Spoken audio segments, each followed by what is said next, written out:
Welcome back, everyone. Today we're talking about future value. If you already watched my video on present value, this video is going to be a piece of cake. And if you're watching this one first, then you're setting yourself up for success because present value will make so much more sense. Now, in future value, today we're talking about it in three different ways. We're talking about the formula, the financial calculator, and Excel. And as I said before, understanding the formula is really important because it helps you understanding the mechanics of how the formula works actually helps you understand whether the values you're getting in your financial calculator make sense and also in Excel. Okay. All right. So why don't we go ahead and jump into this? So firstly, we're going to look at the approach from the formula. So the first thing I want to mention is we have one output and we have three inputs. Okay. So from left to right, future value is what we're looking for. And future value is some value in the future. So let's say you're going to save some money today, or you're going to make an investment today. You're expecting to receive some value in the future. So we're trying to figure out what is that dollar amount in the future that we're going to be receiving. Next, we have present value. This is the value in the present, or how much money is in your pocket today? How much do you have to make that investment today, to put into savings today, right? How much of that money do you have in your hands, and what can it grow to get that future value? Next, we have R, which is our interest rate or our compounding rate. This is called something slightly different in the present value video, but I don't want to confuse you here, so I'm not going to mention it. Now, this is a percentage. I forgot to mention this.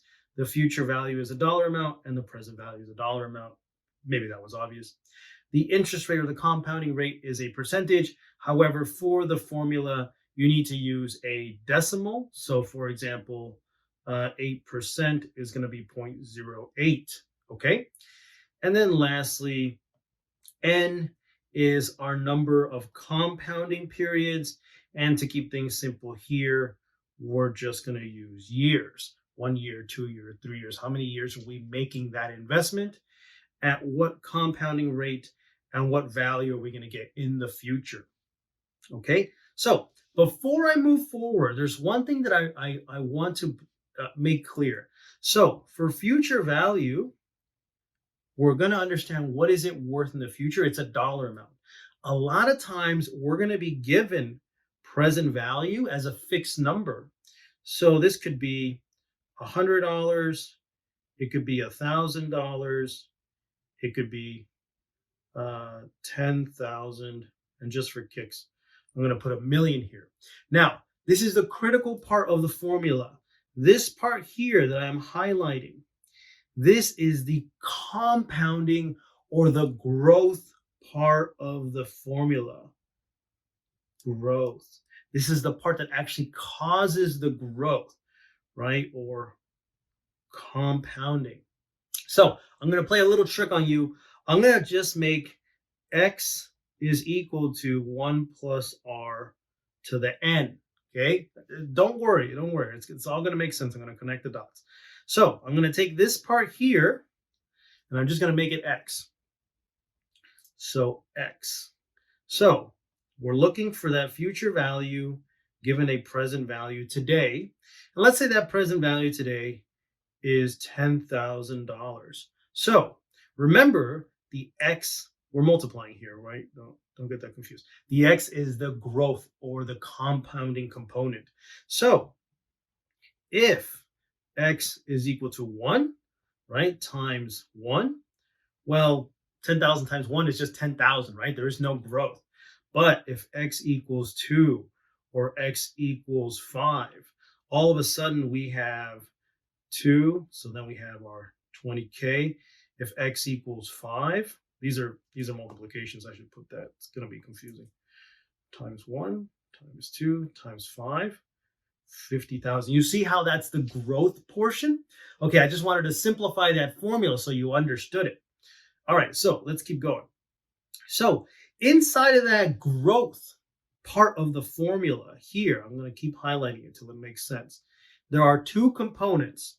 There is the R, which is our compounding rate, and then there's the N, which is the years. Now, we can move both of these levers, right? Understand then the compounding rate is always greater than or equal to 0%. And the number of years is going to be equal to 0, which is really today. It's kind of confusing, so I don't really want to just talk about it here. But mostly it's going to be whole numbers 1, 2, 5 years, 10 years, so on and so forth. Okay? All right, I hope that makes sense. All right, so you have two levers that drive the growth. I'm trying to drive that point home, right? Two levers that drive the growth.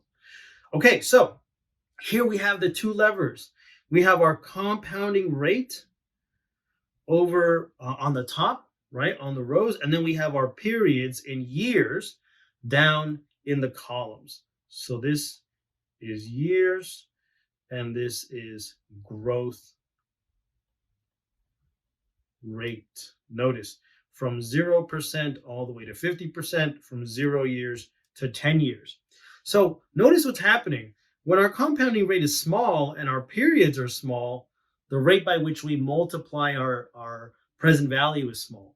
But as we increase throughout this graph, look what happens. So let's look at a 25% compounding rate for 5 years. So that's going to be here. Now we're multiplying by 3. And a 50% compounding rate by 10 years, which I understand is unrealistic. We're multiplying by 57, right? That's what goes into this part of the formula. And don't forget, this part gets multiplied by the present value, which increases the future value, right? Let's go back here for a little bit. There's a multiplication here, right? Okay, I'll give you guys a little bit of time to study this chart. You can pause this. You can sort of digest the two different levers that I have here in terms of the compounding rate and the periods. Okay, try to understand this chart. Okay, let's keep going. So I have one example here. I always like to highlight when I work on the examples. So you invest $12,000 into a retirement account that earns 10% interest annually, compounded once per year. How much will your investment be worth in 8 years? So how much will it be worth in the future? How much will it be worth in the future? So future value is the present value times 1 plus r, the compounding rate, to the power of n. So let's label this problem. Our 12,000 is what we're investing today, present value. The 10% is our rate, our compounding rate, and the years is 8. So let's do this. Future value is equal to 12,000 times. Now, remember, times the compounding and growth rate. Remember, we have our two levers. R is equal to 10% and N is equal to 8 years. Let's look at our heat map really quick. So 10%, I want to get rid of this really quick. 10% in 8 years. So that's going to be 2.144. So 2.144, that's what we're multiplying by. So let's grab our calculator here really quick. We have our, 12,000 times 2.144. So that's 25,728. So the future value is 25,728, okay, dollars. So what does that mean?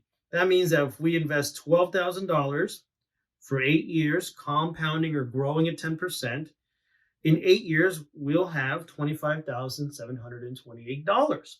Now, this heat map isn't perfect because it only goes out to 3 decimal places. You really need to be using the financial calculator to help you get a really precise number.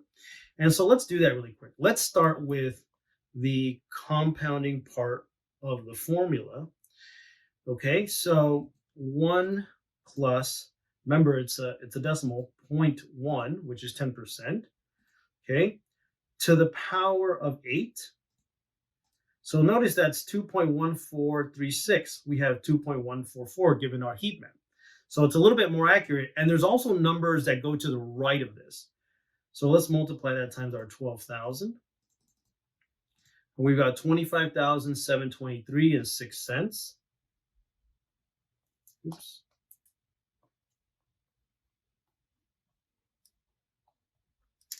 And this is going to be as accurate as you can get.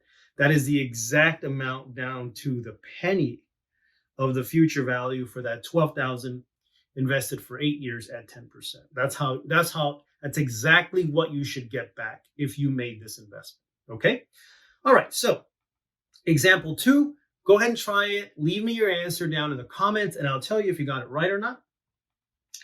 And now let's move over to the financial calculator. So the first thing that I want to do is I want to adjust this really quick. I want to remove this payments. We're not talking about payments today. We're keeping things simple. So present value, okay, is here in the middle. And then future value is what we're solving for. The IY is our compounding rate. Now this IY, sometimes it's known as the discount rate, the compounding rate. It kind of depends on the context of the problem. It's a bit of a big topic, so I'm not going to cover it here. And then N is the number of compounding periods. Okay. All right. So let's keep going. So now let's do that same example, but let's do it with our financial calculator, right? So again, 12,000, earning 10%. How much will your investment be worth in 8 years? So from left to right, using your financial calculator, so the N is going to be 8 years. The compounding rate is going to be 10%. Present value is the $12,000. Okay. And then you don't worry about payments. I'm going to put them here, but they're going to be 0. And future value is what we're looking for. Okay. Now I'm putting the present value as a negative. There's a lot that goes into this. Effectively, you're making an investment. So money is sort of leaving you to be invested, and then it'll come back to you when that investment returns. I have a whole video on understanding outflows and inflows. You should really go watch that if you want to understand why some numbers are negative and what some are positive. There is a difference between the formula and the way the calculator works, but I explained that all in that video, and it's a big topic, so I won't explain it here. So let's grab our financial calculator and let's put in our terms. Let's clear our time value of money. So 8 years, compounding at 10%. The present value is a negative 12,000. There are no payments, but I'm still going to put a 0 here. And then we're going to compute for future value. So 25,723 and 6 cents. That should be exactly what we got here. 25,723 and 6 cents. Oh, actually it should be 7 because there's a 5 after that 6. So better clean that up. I expect that of my students, so I want to make sure that I'm setting the right example here. Okay, so you can see we got the exact same answer using the financial calculator. So perfect. Now, example 2, try it on your financial calculator. Now you can double check your work because you should have gotten the same answer. If you're getting something different, something went wrong. All right, let's talk really briefly about the Excel approach. Now, what you're going to do is you're going to type equals FV, okay? And what's going to pop up is everything here in Excel. Now, one thing I want to mention is that these terms on the left are required versus these terms on the right are optional. Actually, what Excel will do will just fill these in with zeros and you'll still get a result, okay? So I just wanted you to be aware of that. Let's keep going here. Now, I want to translate from the actual formula into Excel so you guys are comfortable. Some of the terms are very similar, but some of them are different and how you input the numbers are different. So I wanted to just go through it. So the rate is going to be R. The number of periods is going to be N. Payments we're not talking about here, okay? Present value is the same, and the type you can ignore for now, okay? Now, let's look at these same terms, but let's look at them using the financial calculator. We're going to ignore payments. So rate is going to be N. Sorry, no, rate is good. So even for me, rate is going to be interest per year or the compounding rate. So that's actually the second one. The N per, or number of periods, is just N.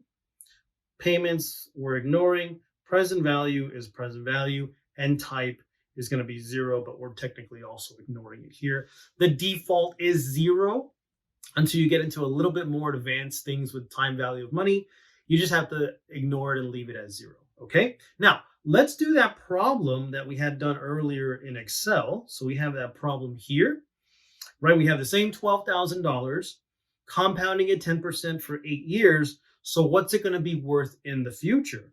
So for N, we're going to put 8 years. For the interest rate, don't put it in as 0.1. Don't put it in as 10. You have to put it in as 10%.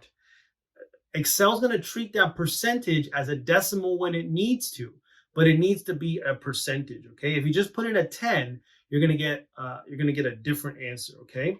Present value is that negative $12,000 that we're starting off with. Payments are 0 and type is 0. I'm going to leave it blank just to prove a point here. So we're going to do equals FV, and then I'm going to open up the parentheses. You can see the first term it asks me for is the rate here. Okay. So the rate is 10%, then comma, number of periods 8.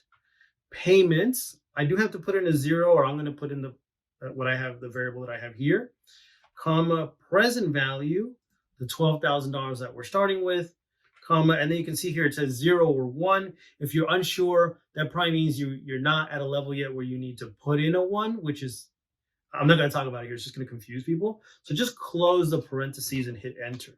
So notice now we see 25,723 and 7 cents. And that should be exactly what we got when we use the formula, 25,723 and 7 cents. Remember, I fixed that to get exactly the same dollar amount. So now you know how to do it using the formula, the financial calculator, and Excel. And you should have a good understanding of why the values are the way they are by understanding the mechanics of the formula. Okay. All right. I hope this video was of some value to you. I will see you guys in the next video.